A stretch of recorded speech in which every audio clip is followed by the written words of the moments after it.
आज आमच्या पक्षाची बैठक आहे आणि ह्याच्यानंतर पुण्याच्या पब संस्कृती असेल, हुक्का बार असेल, अंमली पदार्थ असेल, पण पुण्यात ना अख्ख्या महाराष्ट्र आणि देशाच्या कानाकोपऱ्यामध्ये ज्या पद्धतीने अंमली पदार्थ आज विकली जातात त्याच्यात प्रामुख्याने पंजाब नंतर आता पुण्याचा नंबर लागतोय। आज करोडो रुपयाचा अंमली पदार्थ पुण्यामध्ये सापडतोय आणि पोलीस खात्याचं लक्ष त्याच्याकडे जात नाही। ज्यावेळेला एखादा कुठेतरी आपल्याला क्लिप येते किंवा कुठेतरी एखादा पत्रकार किंवा एखादा नागरिक ज्यावेळेला बोलतो त्यावेळेला पोलिसांना जाग येते आणि 2 दिवसापूर्वी मुख्यमंत्र्यांनी बुलडोजर फिरवा, पण इतक्या दिवस का फिरवला नाही हा महत्त्वाचा मुद्दा आहे।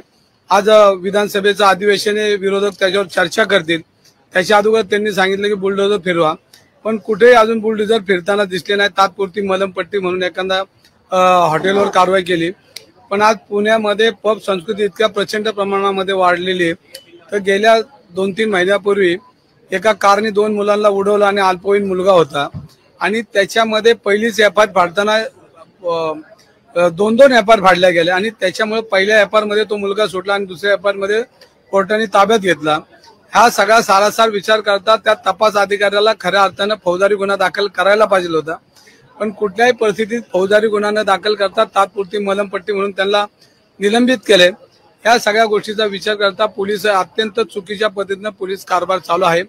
वरिष्ठ जरी त्याच्यावर ऍक्शन घेत असेल तरी खालची जे पोलीस वर्ग आहे आणि त्यांना ह्या सगळ्या गोष्टी माहिती आहे। पुणे शहरामध्ये माणिकशान गुटखा कुठं मिळतो, गत कुठं मिळते, अंमली पदार्थ कुठं मिळतात, चरस, गांजा, आपण ज्या काय व्यसनं आहेत ही सातत्यानं पोलीस खात्यातील लोकांना या सगळ्या गोष्टी माहिती असतात।